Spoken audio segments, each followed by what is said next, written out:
Hey, it's Skeletal Fairy. I just wanted to do a quick e-girl makeup tutorial because I feel like there's a lot of e-girl makeup tutorials out there, but this is one that I do for stream personally. As long as I can remember, I used to play these weird fake arcade games on my grandma's 2006 computer.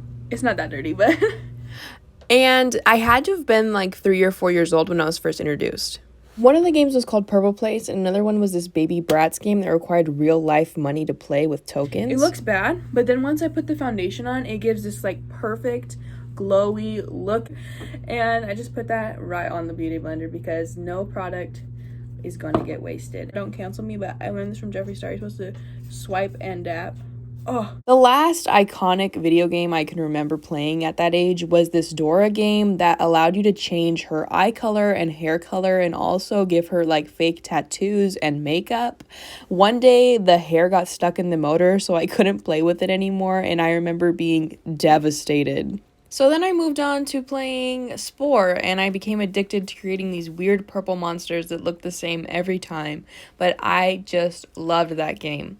As I got older, around 8 or 9, I was then allowed to play games online like Club Penguin, Movie Star Planet, World of Warcraft, and my favorite, Fantage. That game kept me up way later than my bedtime should have been. During that time, I was also playing The Sims religiously as the game packs were coming out, and I thought that The Sims was a advent of technology that had never been seen before. The fact that you could make a family in a game that looked identical to yours was insane. So a few years after that, my dad encouraged me to play Star Wars: The Old Republic, and I started to play more, I guess you could say, adolescent games like Minecraft, Fallout, and Skyrim. I have played the intro to Skyrim so many times that I can recite the Riverwood Trader scene by heart. It's pretty bad. But those games I just fell in love with. So as long as I can remember, I've just been this gamer person. And so I thought, what better way to honor that and cherish that than start streaming and creating YouTube videos to share this passion that I have and this love for what I do. Now I'm 17 and I play games like Fortnite and Valorant and have been getting into horror games like Phasmophobia and Resident Evil. I like to think that I'm pretty decent at Fortnite as my KD ratio is close to 2.0, but lately I've been getting like 6 kills a game, so I'm not sure about how accurate that is. I'm very new to Valorant, so I'm Iron 3 right now, and I'm a big scaredy cat, so playing horror games on stream is super funny to watch. I've owned a 3DS, N64, Xbox 360, PS3, Switch, PC, GameCube, and Wii.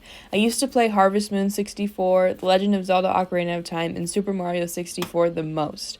I used to play it on this clear green N64 that I was so addicted to, I ended up breaking the joystick, and it had a really awful drift, and it was so hard to play Super Mario 64 as he kept going the wrong direction. to make my face longer rather than wider.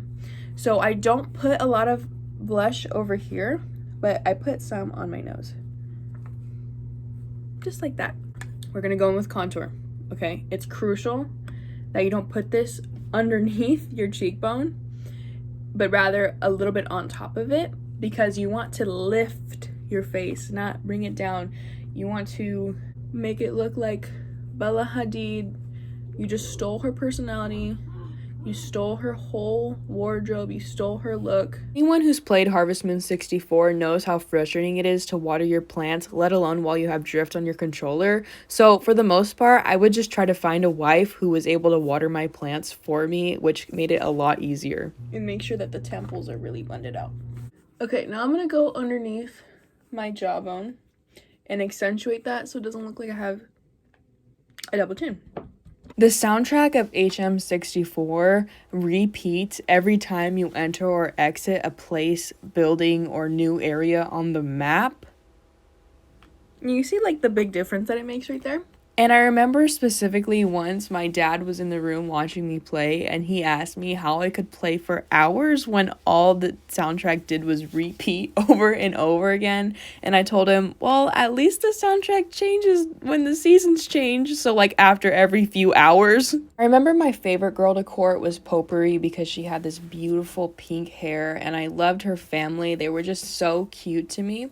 But I have courted every bachelorette in that game at least once. I think Karen is the easiest one, so I never went for her except for once because I wanted to see what she would do for me, but she ended up not doing anything, so it was bad. I used to have the wiki open all the time on my laptop when I played, so I would know where all the bachelorettes were in the game on any given day, which really helped me, like, I guess you could say speed run Harvest Moon 64, and collecting the recipes was my favorite part. Because I put on a lot of blush, I'm actually not going to put on a pink highlighter. I'm going to be putting on a yellow highlighter. This one specifically. With that game, I want to move on to The Legend of Zelda Ocarina of Time. That was the first game I actually ever received on my N64, and the thing is I never actually finished it. Every time Link would become an adult, I would get too frustrated and I would have a really hard time understanding what was going on. At that point, the game also got pretty scary with like zombies running around when you turn into an adult. So I never finished it. And so I plan on streaming that sometime soon so we can beat it together. I'm sure it won't be too hard because as a kid, everything that's easy in video games seems 10 times worse. And so it's so funny how when you look back and try to replay those levels, you're like, wow, how did I not figure that out? I also used to have the wiki open for that game too, which just goes to show how silly our minds are as kids. So there you have it. Just a simple highlight. I'm going to start going in with my brows with this Do Your Squats Real Her palette. And I'm going to be going in with the shade Unshakable. This one right here. Honestly, growing up, I didn't have a lot of friends, which was probably a main reason as to why I played video games as much as I did. But as I've gotten older and I've made more close long-term friendships, I have started to play more games that rely on group activities like Valorant and Fortnite because you need to have your whole squad together and you bring your friends together, and it's boring to play alone those games. So yeah, that's mainly why video games act as a medium for communication and having fun with your friends, in the same way that in the old days you could say that going outside and playing basketball or doing something like that was a way for you to interact with your friends. You're just gonna take some foundation, just a little bit. I don't have concealer. Sorry, I just can never find one that's not red or doesn't match my face. So I just go with foundation and I clean up the brows. I like to save lipstick for last. I'm not going to because I don't want to. And that's how I live my life. I'm gonna do lipstick right now. Because my dad was such a huge influence on me playing video games, I owe it all to him to showing me my first gaming consoles and introducing me to the first games I ever played. My grandfather used to sell video games and mod, and so I come from a line of people who really enjoy this stuff.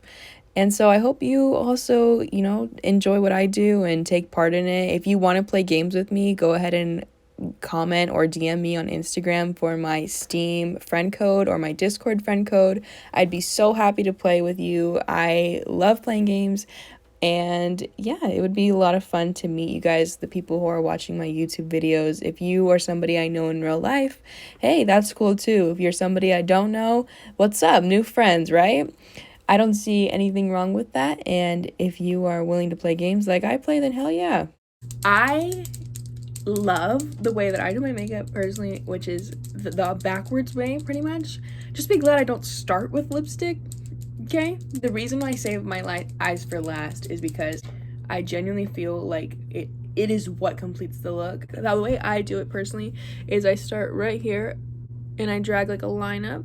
I'm not trying to brag here, but I have gotten a lot of compliments on my eyeliner throughout the years, and if I were to offer one piece of advice to anyone struggling with applying smooth and clean eyeliner, is to take your time and make sure that you are being intentional and knowing your eye shape too.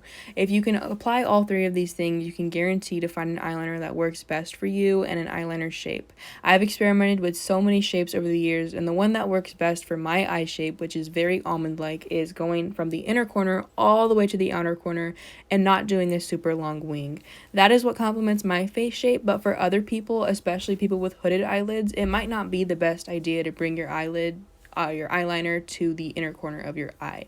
It would be a better idea to maybe stop it at your iris, as it complements the shape.